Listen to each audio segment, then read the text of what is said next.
starting the first month of January. I missed that. Now I'll take February. February.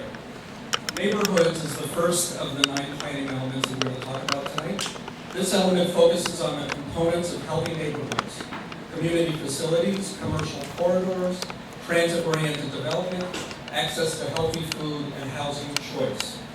2012 saw tremendous progress on each of these fronts, with multiple mixed-income, transit-oriented, and senior-friendly housing projects breaking ground in neighborhoods from Nicetown to Passyunk Square, from Temple University to Washington Square West. The city's Commerce Department has invested more than $6 million in facade improvements and corridor upgrades. New farmers markets, healthy corner stores, and supermarkets improved food access for more than 100,000 Philadelphians across the city. March. The physical results of economic development in Philadelphia can be seen by the dozens of construction cranes that have pierced the skyline in the last 18 months.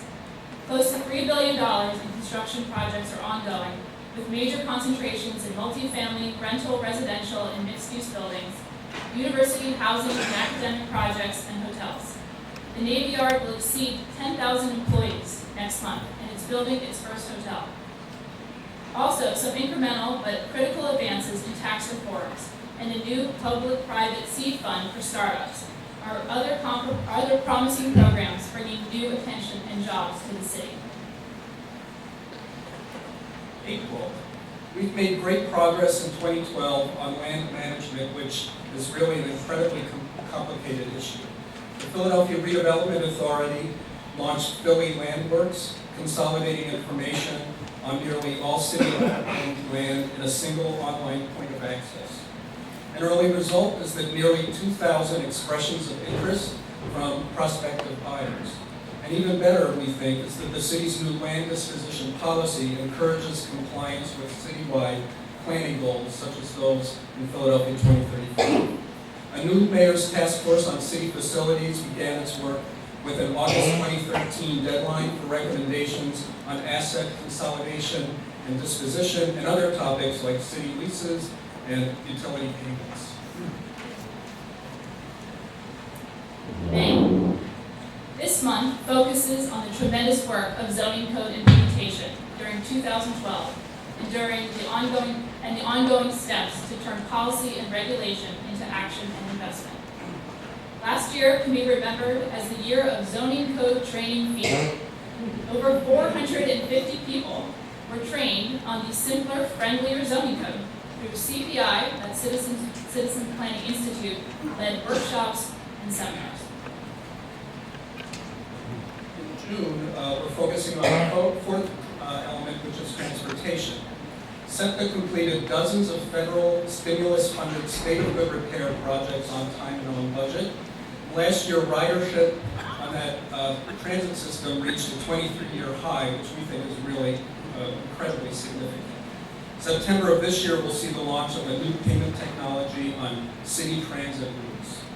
And after several years of investments in new bicycle lanes, trails, signage, education, and enforcement campaigns, a bike share program is under serious study and planning with a late 2014 launch anticipated.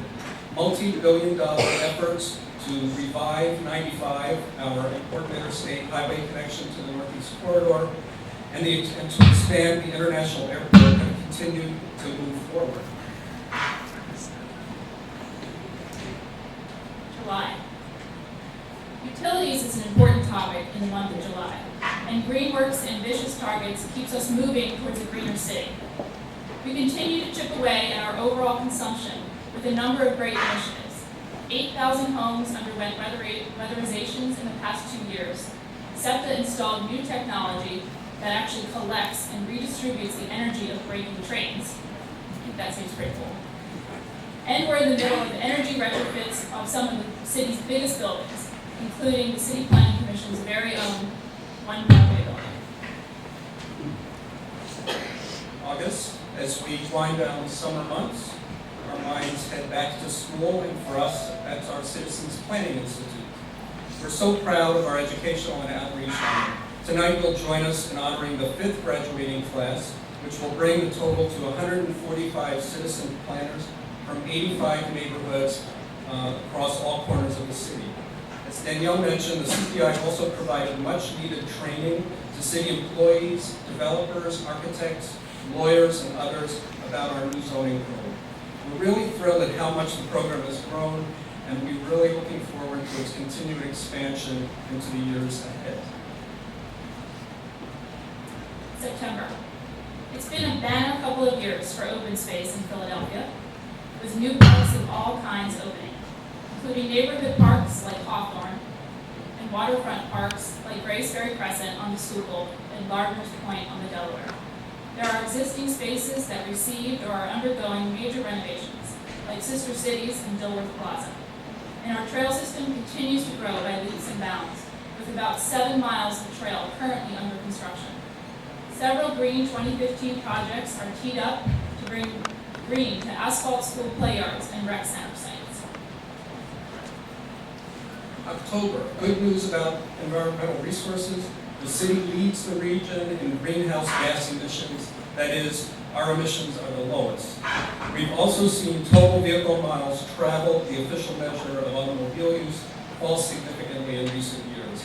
A number of initiatives will keep up the good work, including smarter parking regulations, promotion of mixed-use development, and other features of our new zoning code. Electric charging stations are popping up in the already environmentally friendly car share fleets.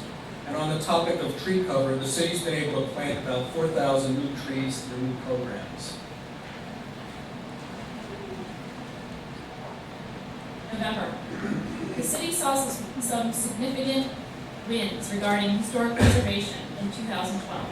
The Lafayette Building welcomed the Hotel Monaco through a stunning renovation. Work continues to begin for a first phase of a park for the Reading Viaduct. The beautiful fire pumping station across from Bray Street Pier will become the home of the Fringe Festival.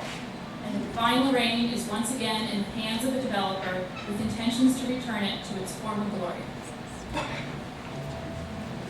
And to wrap up the year in December, we focus on the public realm, that hard-to-define confluence of factors that creates our positive or not so positive experience in the built environment. 2012 saw great progress on the beautification and reclamation of space for pedestrians, with the Mayor's Office of Transportation and Utilities launching new programs to create parklets, which are small parks and on-street parking spaces, as well as pedestrian plazas on excess roadway. The porch at 30th Street Station, an idea initially conceived by the City Planning Commission years ago, is a great example of this concept. It's a University City District-led project that created a worthy welcome mat for our most monumental rail station. So, I told you it was a lot to keep track of. And we still have 23 more years to go for this plan. But we hope that this update of Philadelphia 2035 shows you that through coordinated efforts across all city agencies, organizations, and citizen participation, together we can reach our long-term goals. And again, all of this is showcased in this beautiful take-home calendar. A final note about something new and exciting that we're doing as part of our district plan for the University Southwest District, which is now underway. We're introducing Philadelphia 2035, the game, for anyone who has a stake in the future of that district, which really means all of us in this room and all of us across the region. You can sign up now and learn more at communityplanet.org/PHL2035. This planning game will run for 3 weeks, beginning January 28th through February 18th, and you can play at any time, from any computer, from any smartphone, from any other device that has internet access during that 3-week period. We think this new and innovative way of outreach will engage people we might otherwise not hear from. Okay, so we're going to switch to the panel discussion. And we've just heard of all the things that we've accomplished. Now we're going to hear about implementation from the city leaders who are on the ground, making it happen every day through our moderated discussion. You guys can have a seat. We are thrilled that our moderator will be Marilyn Jordan Taylor, Dean of Peak Design and Paley Professor. You may have also noticed that she is a star in our Philadelphia 2035 video. And also, she was very critical as an advisory board member in the drafting of the citywide vision. So I want to welcome Marilyn, Alan, Michael, and Andrew. Thank you.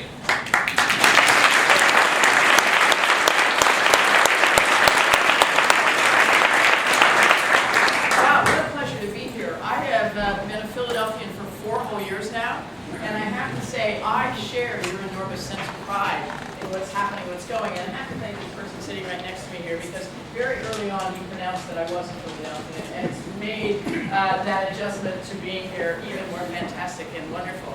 Well, congratulations to all of you who just stood up and presented that. It's amazing to see what's to see what's happened in a year. Okay, great. Sorry back there. Speak up if you can't hear us. Although these acoustics do sound improved, so thank you AIA for making that happen. We have come a long way since a couple of years ago when we were here in working sessions and doing other things. And I must say, just to be slightly political for a moment before we turn to these fabulous people, in a time when we all know we're not looking to Washington for a whole lot of help, so we have to be blessed with really incredibly strong leadership that thinks locally and regionally about strategic advantage so we can all move forward toward the goals that are set out in this plan. And we have a mayor who's committed to leadership and to that vision, and that's fantastic as well. But having heard the calendar, rather than resting on the laurels of accomplishment, we're going to start moving ahead into the first of the 23 years to come. And I'd like to begin by turning to each of the panelists and asking the following question. What's the next big win that you hope to accomplish? Andrew.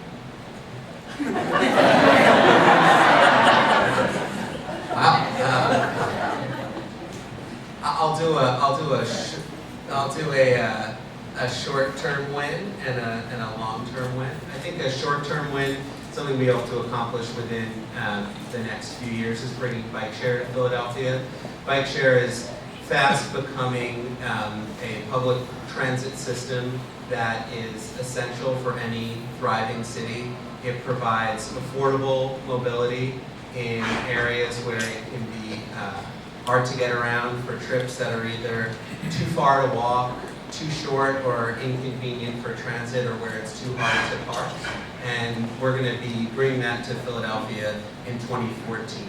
And that's the short-term big win on transportation. The long term is to bring, I would say, any one of the 3 top transit priorities, expansion priorities that are expressed in the 2035 plan, and those are waterfront trolley or light rail access. Those would be transit improvements to Roosevelt Boulevard, bringing either bus rapid transit or light rail or heavy rail to the boulevard.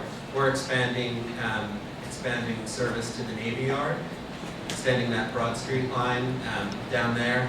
And I think in the next few years, the kind of work that we hope to be able to do is those are all going to be nearly or greater than $1 billion projects, are going to take decades to finance, or decade to finance and build.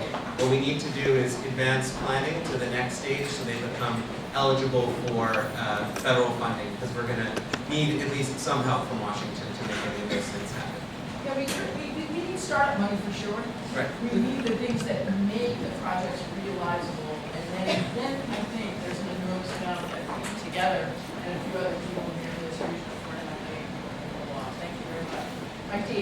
Well, I would say that it is making significant progress this year and next year on the Green Works goals of 500 new acres of public green space.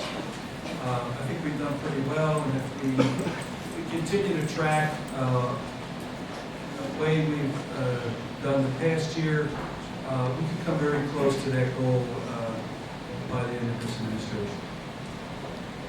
What's the long term?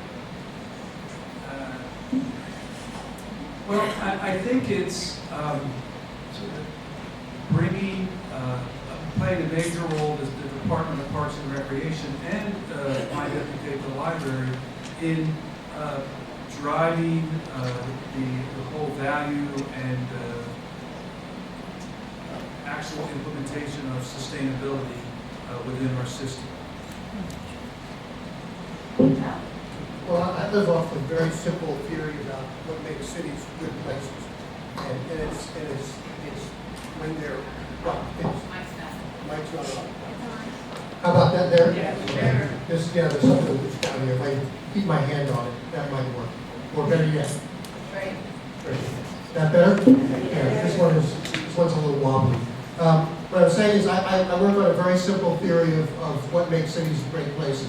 It's when you can be outside, on foot, on bike, but be outside, intersecting with other people in a kind of personal way. And when cities are seamless, when you can move around cities, and there's life everywhere, there's no dead spots, that's what makes them really great. And if you think about all the great cities you've ever been to, and you think about parts of this city which are absolutely fantastic, that's always the case. And so the things that are on my list, among many things, because I have a portfolio that includes the economic development side, but on the physical side, I'm always looking to sort of close the gaps where there are dead spots. And there are 4 of them that are my top priorities. First one is the waterfront, the Delaware waterfront. We've made great progress with the Race Street Pier. We're getting trail networks done. We're going to continue to do that. You saw in the slides the water revenue building, which is about to go under renovation by the Philadelphia Fringe Festival. Probably in 12 months it will be done and open.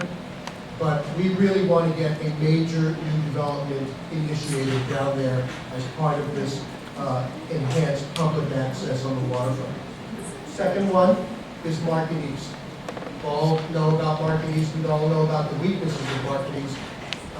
We've quietly been working for probably 2 years now to get the gallery to a point of renovation. And we are right on the doorstep. New tenants are coming in.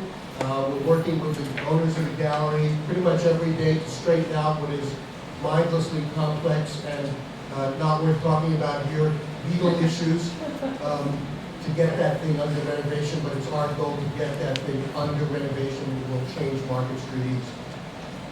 One that wasn't on our radar, but is now because of some recent news, is Market West, the last 2 blocks, 2100, 2200, where we suddenly have an owner of a lot of property who is interested in redevelopment, and we're going to work very hard with him to see if we can get properties consolidated and under redevelopment. And then the last, and I kept it for last, because for me it's the absolute most important one, which was up on the slide, is we are going to get the Divine Lorraine renovated.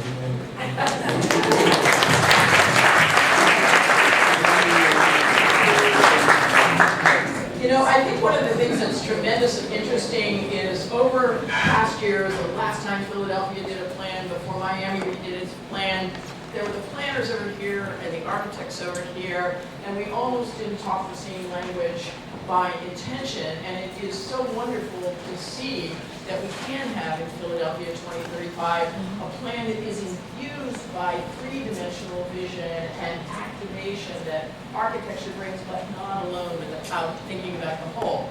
And so for a moment now I want to shift and I want to ask a sort of question about how the government works. Because I think another myth from the past that we've often carried forward in master planning is that it's kind of not worth doing it because life goes on anyway.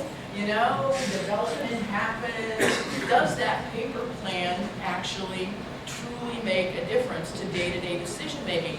So now I'm going to turn to you all from the point of the agency you're leading or helping to lead. Has Philadelphia 2035 made a difference to you, and how? Thank you. Well, our companion piece to 2035 is our Green 2015, which is a response to the mayor's call for 500 new acres of public green space during his administration. So it has affected us in a very big way. We have redirected our limited capital dollars to support that effort. which essentially, we bought land. So I don't know if you guys have called the Bartram's Mile, but we have a 1 mile of the lower Schuylkill that will soon be, sort of, we're in the planning process of having that be an extension of the Schuylkill River Trail and really make Bartram's a unique destination and in a profound way connect that community to Bartram's and to the Schuylkill River. So it's pretty fantastic, in addition to 3 or 4 other things. We have really put a lot of our muscle, both our planning muscle, our connection to our work with our sister departments, our connections to the community to drive this work forward, and it really has made a very big difference in our department. We are converting recreation centers now, blacktop. There's sort of hundreds of acres of blacktop on surfaces at recreation centers that serve little or no functions. So we are taking that blacktop up and turning that into the part of the new public green space. We are working with the school district to convert their, in just the target areas where we know there's lack of green space. There's, I think, 360 acres of paved surfaces in the school district buildings. So we're working with them to convert those paved surfaces into community green space, recreational space for kids, and outdoor education areas. So we have moved a lot of our sort of time and energy and our focus to the expansion of green space in the city as it meets the standards of 2035 and green works. Andrew, I can't help but comment because I think another of the dichotomies we grew up with that is so wonderful to see it vanishing is that engineers are worried about the straight performance and the operations, and really it's everybody else who's thinking about the big picture. I think that's one of the places where we're seeing a very different way of approaching. Is Philadelphia 2035 helping you do that? Absolutely, and I think one of the things that's so powerful about the 2035 plan is it was not a plan that was, and one of the things that makes it award-winning is it was not a plan that was developed in a vacuum. It was a plan that was developed with an incredible amount of public and also stakeholder involvement.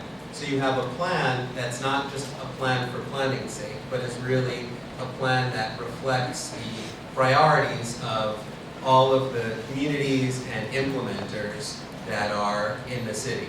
And that's a very powerful part of the plan. So that's why you see in the plan the references to Green City Clean Waters, the water department's 20-year plan to improve the quality of not only our water and our streams and rivers, but also improve the quality of our neighborhoods. It's why you see in the plan complete streets, really changing our philosophy about how we think about our streets. So they're not just about moving vehicles, they're about meeting all of the varied needs of streets. So it's meeting the needs of pedestrians, it's meeting the needs of transit, it's meeting the needs of private vehicle owners. It's also meeting the needs of delivery trucks and industrial vehicles in areas where that's needed. And so all of that is infused into the plan, and I think it's one of the reasons why this is a plan that's going to have a very long shelf life.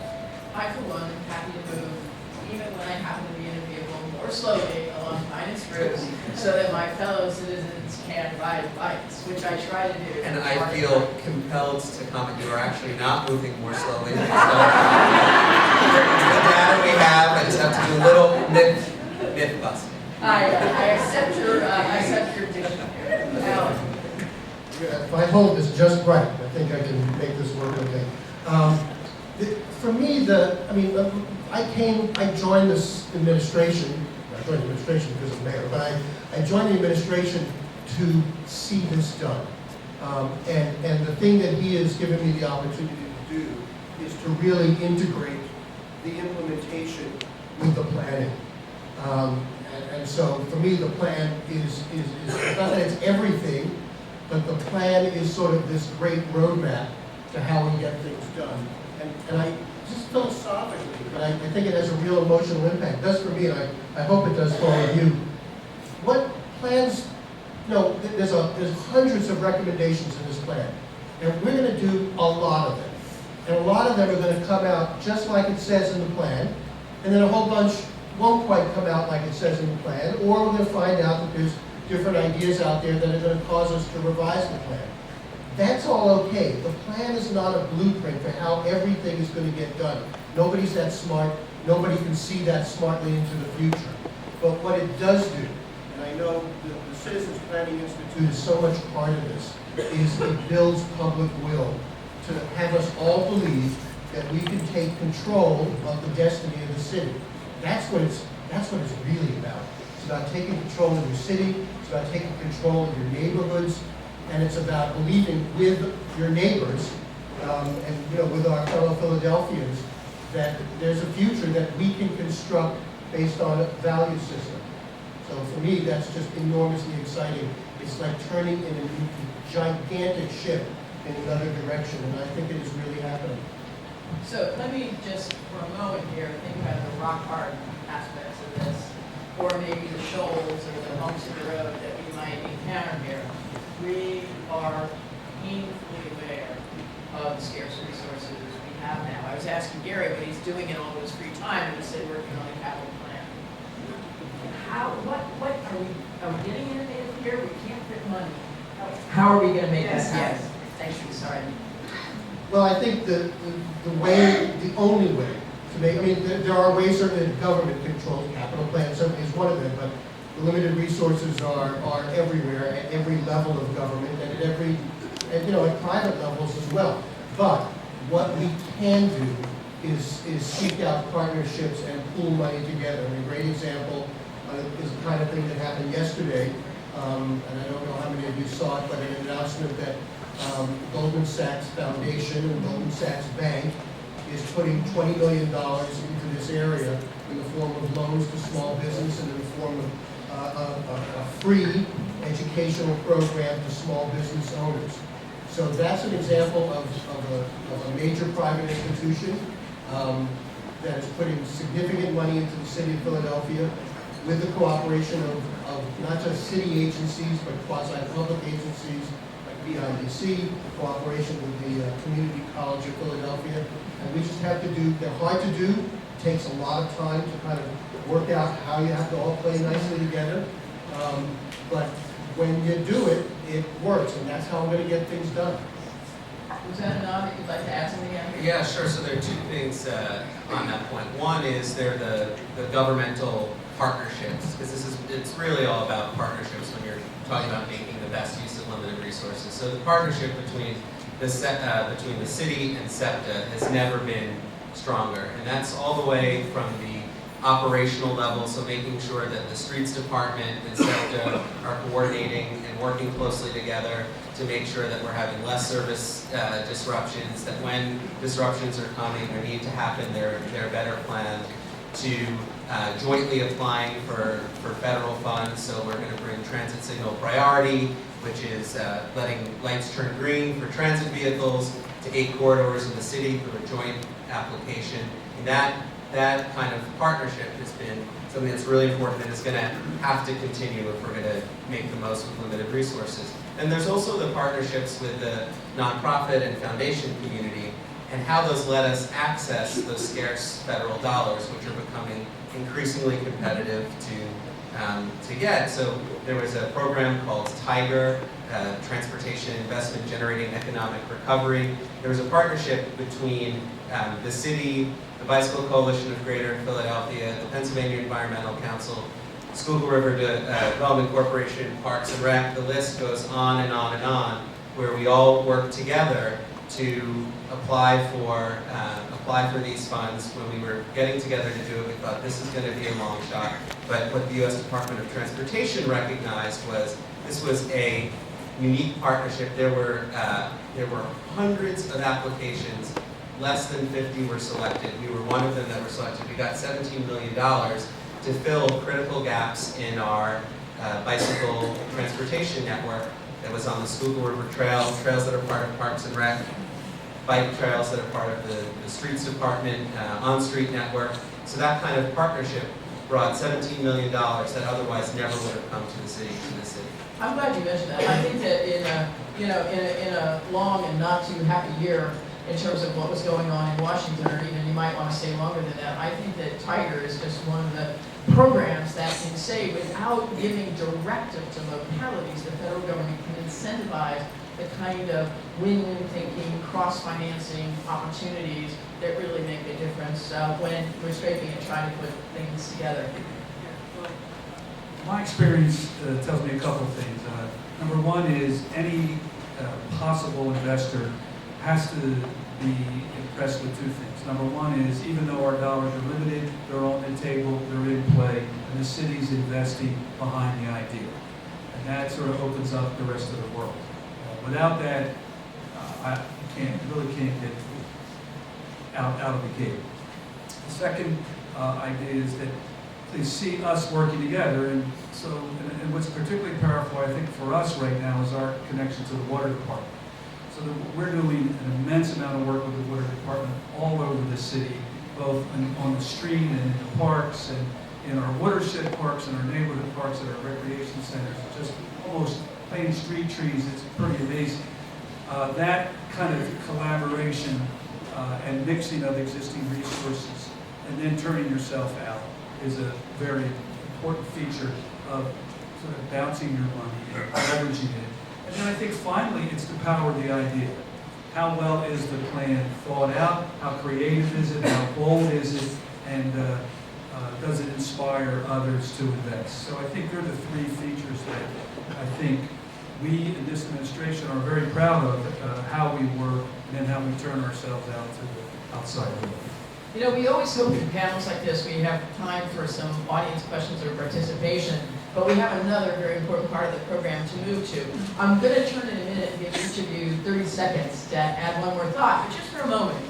In the spirit of Philadelphia 2035, anybody, if you think back to Andrew and Mike and Alan's short ideas and big idea, the big ideas that we really hope are the next steps, going to give you just a minute or so, if you're willing to do it, shout out what you think also belongs on that big wins list. So we had the bike share program, the transit priorities on infill transit, making Greenworks work, specifically with fulfilling the goals, 500 acres, and carrying on that broader agenda. Having a city where people are outside, interesting, interacting, liking it everywhere, and closing the gaps. So, big ideas. Want to toss a few out? How big our casino is. Oh, okay. Casino, yes? In addition to more green space and more trees, what about more permeable surfaces on roofs and other black surfaces? Four? Historic preservation. Partnering with more community members. Okay.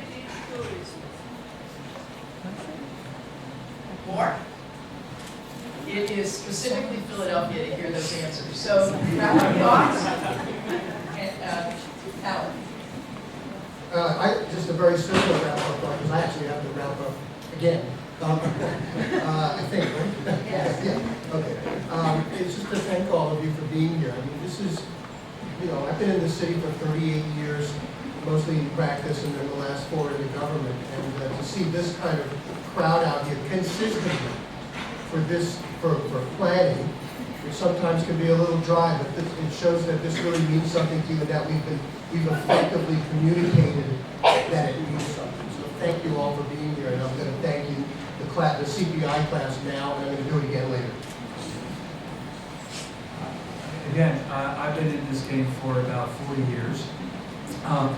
Planning has never had such, at least in my history in the public sector, this is the sort of the approach and sophistication, the quality of the plans, and their impact and implementation. I've never seen anything like it in sort of my life here in the city. I think it's pretty phenomenal, and really an important life sign in the life of the city.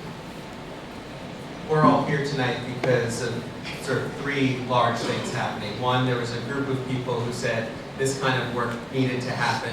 There was political leadership that initiated the process, and then there was incredible public engagement. If we want to make sure this is going to continue into the future, beyond today and for the next 5 years, decade, 20 years, that public involvement is going to have to demand of their political leadership that this kind of work continues to happen. So my only thought in wrapping up is in my many years of laboring in these particular fields, I've had an opportunity to have some really great mentors, and one whose messages have stuck with me more than anyone else is Senator Moynihan, Pat Moynihan. And Pat Moynihan had so many wonderful lines, but one I think that really pertains to Philadelphia 2035. Yes, we're all going to come and go. The plan is going to live beyond and hopefully be the framework that we all hope it will be. But what Pat Moynihan said when we started the project with him was, well, actually, he had a funny line. He said, this project, he meant Farley, he meant the Moynihan train station in New York, is like a fat dolphin in a sea of sharks. There are so many things around you that can derail it. On the other hand, if you make it your responsibility in the time you are right now to do everything you can make it inevitable, it can happen. So making things inevitable, I think, is something that we can continue to do together, even as the world changes around us. Thank you all very much, and congratulations.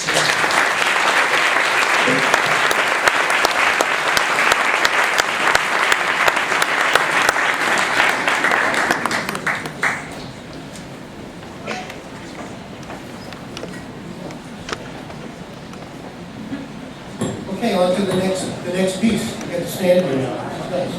Get a better mic. This is a really, I think for all of us, particularly on the staff, this is a hugely exciting part of the evening, and it involves our Citizens Planning Institute's 5th class. And to take you through that, I want to introduce you to a rather remarkable person over here who has guided this program from day one in helping us figure out the curriculum, getting our first class together, now running what is 5th class. She's got it down pat, and we absolutely love it. Donna Carney.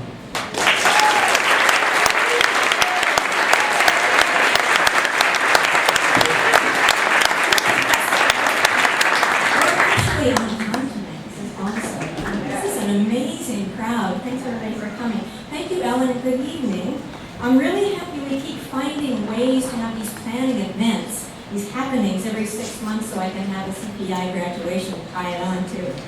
For those of you who don't know what the CPI is, what you're seeing on the screen is the home page of the website where you can learn more about it. Applications will be available here on March 1 for the spring 2013 course series beginning in April. We're here tonight to recognize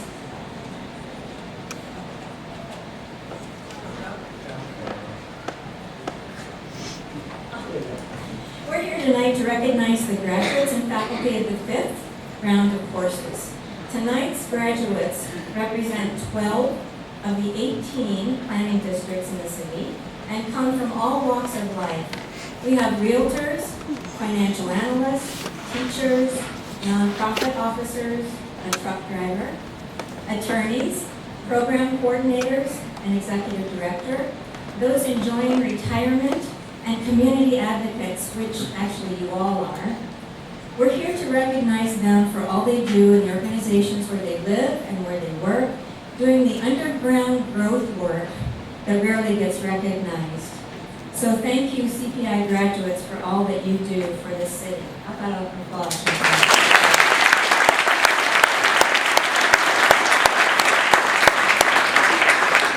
Instructors for the CPI classes are all volunteers, and they represent both public and private sectors. They generously share their expertise, greatly demystifying how things get done and how to plug into resources. So tonight we're also honoring and thanking the 14 instructors for the Fall 2012 series. As I name each of you, please stand or wave, if you're in the back, where you are, and then please stay afterwards so we can get a group photo of you. Greg Heller, Jennifer Barr, Kiki Bollinger, I know she's here. Where? Tom Witt, Jennifer Rodriguez, Ann Fedulin, Karen Fegley, Ariel Benamos. Where?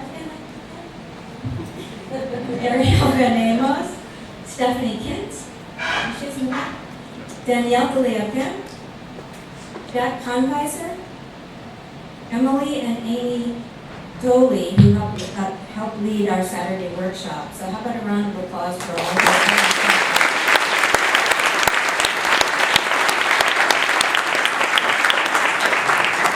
Graduates tonight have completed a minimum of 15 hours of classes and a course project. They also get to network with other citizen planners who come back to take elective classes and learn about what's going on in other neighborhoods. This summer, 3 graduates volunteered to sponsor community-based zoning workshops in their neighborhoods, which PCPC staff delivered, and over 20 citizen planners stepped forward to help staff facilitate at district planning community meetings. In 2013, we'll be looking for lots more ways that we can deliver programming on the ground in the neighborhoods.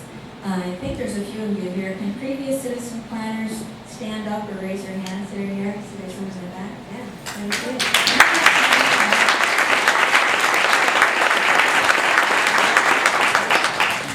Oh, I have to back up. I apologize to Ariel, but I couldn't resist putting my picture in there. Before I ask Barry to come back up and read the names of each graduate and bring you to the front, I wanted to show a few of the comments from this last course round. I hope we can continue to count on you as planning ambassadors to stay involved, spread the good word about planning, as we all strive to make positive community change relevant to the lives of all Philadelphians. Tonight you'll be receiving certificates and an official Citizen Planner calling card. Tonight you're also going to receive a special gift, this book, Leverage. I don't know if you've seen this. This book marks the 20th anniversary of the Community Design Collaborative, and it's a wonderful resource for demonstrating the important role of design in community development. And now I'd like to ask Gary Jastrow, Executive Director of the Planning Commission, to come up and read the name of each CPI graduate. And when he reads your name, please just come up here and I'll hand you your certificate, and then file up in front and stay standing up here for a group photo afterwards. And everyone else, please hold your applause till the end. I know people don't listen to me when I say that, but please try to hold your applause till the end.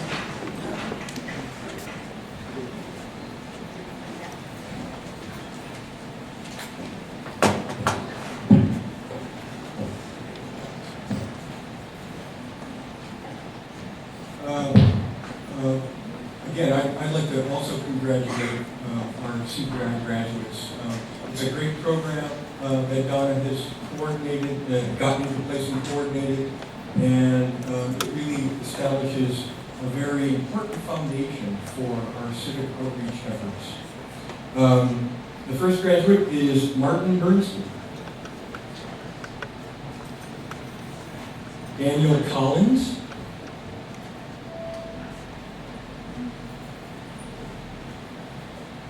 Dwayne Drubin.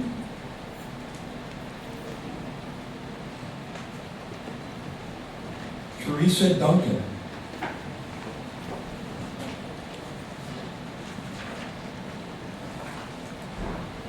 Daryl Epps.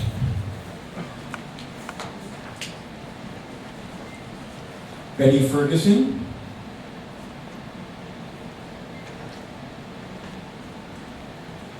William Gonzalez.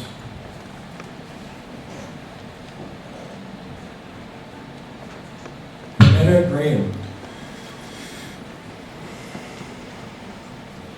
Ariana Hall Reinhardt. Michael Harris. Lenora Jackson Evans. Alan Joinville.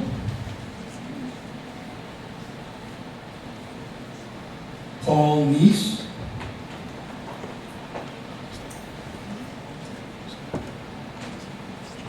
Jordan Kosak.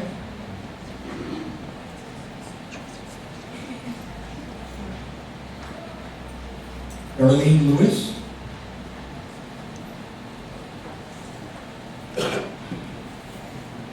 Cynthia Masachik.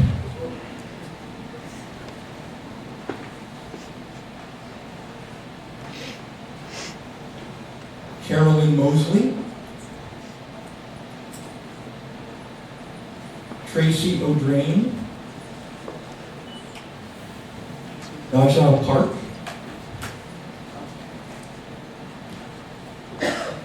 Ken Paul, Andrew Pinkham,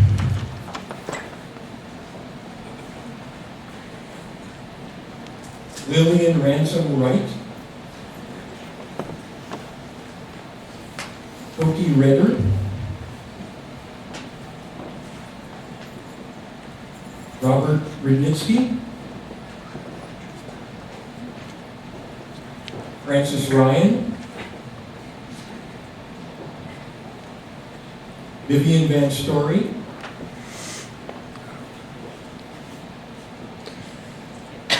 Will Wagenspat, Oren Wise, and Janine Misewi. Have a round of applause for our graduates.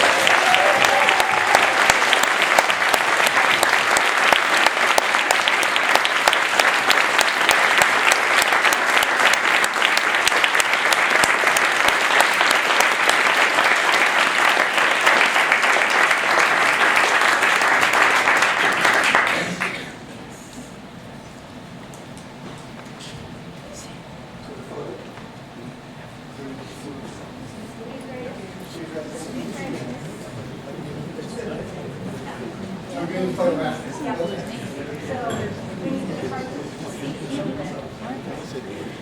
So here's what we'll do. So we don't have too much room. I'll tell you what, we'll do the photo afterwards. Everybody can go sit down for a minute, but I think just give them another round of applause.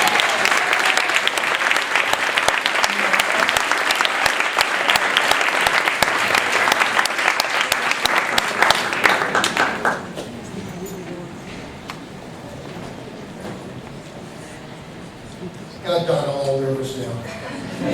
Don't let them sit down.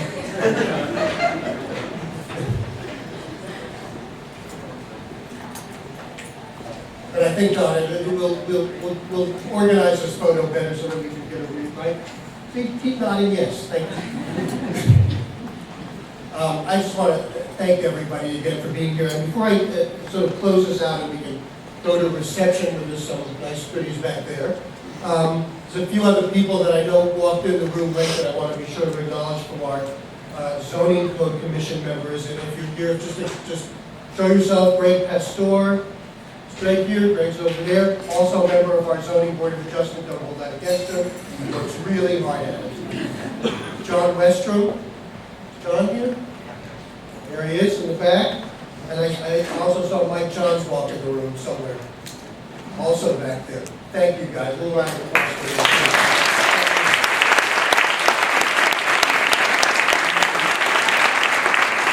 I think it's, it all seems so easy in hindsight, but the getting there has been just an extraordinarily patient and I guess methodical. It's not that it's been hard. I mean, everybody worked hard. You all worked hard. You came to meeting after meeting to help us do this. Both the zoning, 4 years worth of it, 50 public meetings, hundreds of community meetings, electronic outreach and surveys, all of that. You've done the same thing time and again for the Planning Commission in the game that you saw that's now being advertised, in the meetings we've had in neighborhoods, to sort of find out what you're thinking. So it's really been just an extraordinary level of participation. For me, this kind of started in June of 2008. We asked the mayor to give a little talk to the Planning Commission. We thought it would be just a nice sort of pep talk to get the year going nicely. And then we told people about it, and the next thing we knew, and this was with 7 days notice, 700 of you showed up at the Academy of Natural Sciences. You filled the auditorium, and you filled the second auditorium where we had to bring up a video feed to hear a mayor talk about the importance of planning and the importance of sort of getting our ambitions right. And so here we are, 4 years later, a new zoning code in hand, a true comprehensive plan for the city, deep in progress. And that's the first time in 50 years for both of them, which is really an extraordinary achievement. And I just want to make sure to acknowledge again and again all of you for your participation in that. And so, rather than me wrap up, the last word here comes from the person who actually made this all possible and who would like to say a few words here. Mayor of Philadelphia, Michael Murphy.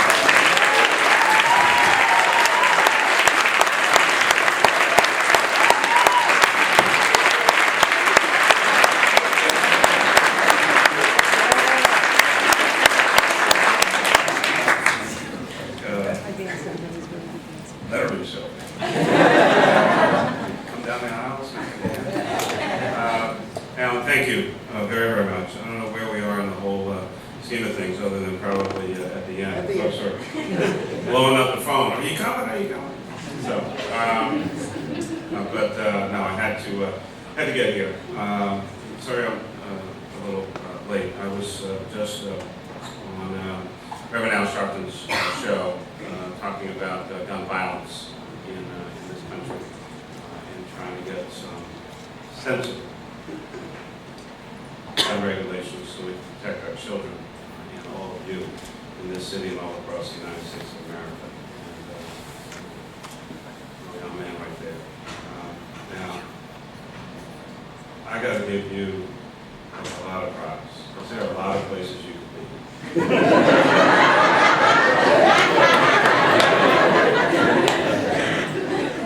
There are a lot of places you could be. You are either really committed to this issue or you have no choice.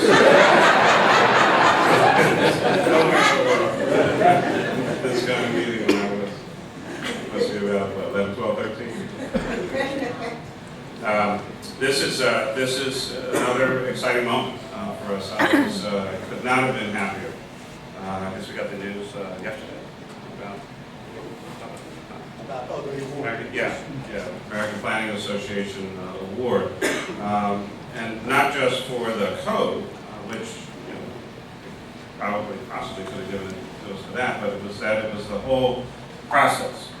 And as boring as process can be at times, Philadelphia actually is a process town, and often it's all about the process and who's engaged and who's involved. And the fact that this is, one of these, what do they call it, standing room only crowds, again, about zoning, about planning, about community, tells you something, that people want to be engaged. They want to know what's going on. I want to ask that we give a huge round of applause to our graduates from the City Planning Association.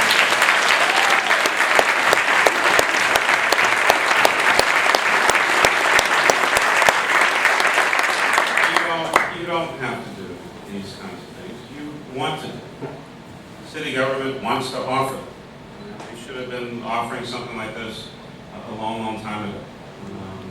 But with the folks that I get to work with on a daily basis, and they come up with these ideas, and I just get to really kind of come in at the end and get a lot of accolades and applause. On the other hand, I get a lot of blame for stuff. It kind of works out. 51% more, a little more credit than the other stuff. But seriously, the folks in the government, the public servants, and community leaders and civic leaders and block captains, community-based organizations, it matters.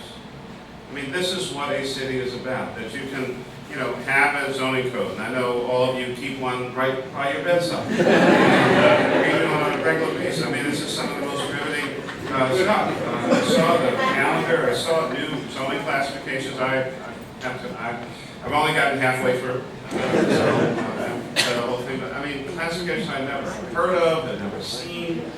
And that's exciting. Because a whole group of folks took a lot of time. We spent 4 years working on this. Not 4 weeks, not 4 months, 4 years. Serious time and effort. 31 people on the commission. Numerous community meetings, and a ton of folks came out to it. We saw the same thing with the Delaware waterfront master plan. A whole lot of process, yes. a whole lot of good results. We have one of the best master plans on the waterfront of any city in the United States of America. And now the challenge, of course, is to fund it and develop it and make it one of the best waterfronts anywhere in America. That's our focus. That's our commitment. Having a new zoning code, 50-some years of a hodgepodge of stuff that virtually no one could understand. Quite honestly, at times, even those of us in the government couldn't understand. Depending on who you talk to, on what day, or what county you went to, or what office, or whatever, you get a couple different interpretations of the same sheet of paper. It's not how we can function and operate.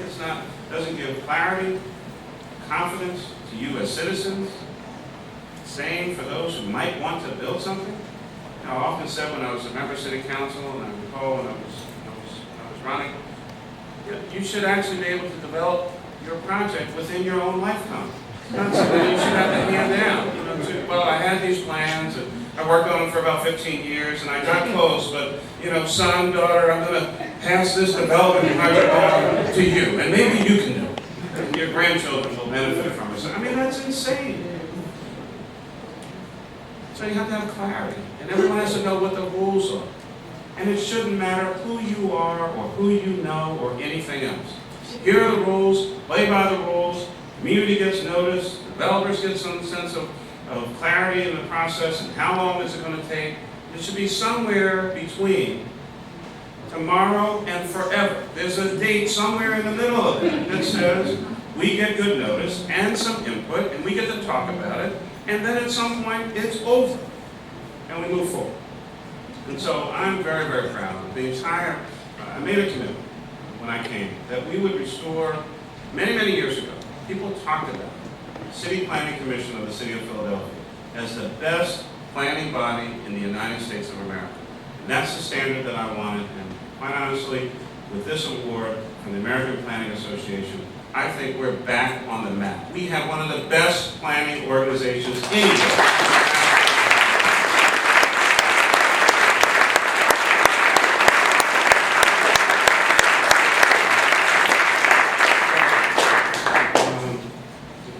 Fantastic job. I commend all of you, and again, I'm very, very excited about those who've gone through CPI, and encourage others to do it. It's a great learning experience. You'll benefit your own community. The next person that comes along and wants to do something, and have a healthy dialogue and a healthy debate. But we'll be debating facts and figures and knowledge, and not just hearsay, rumor, or something that somebody made up last week, and you just kind of go from there. I mean, we're big.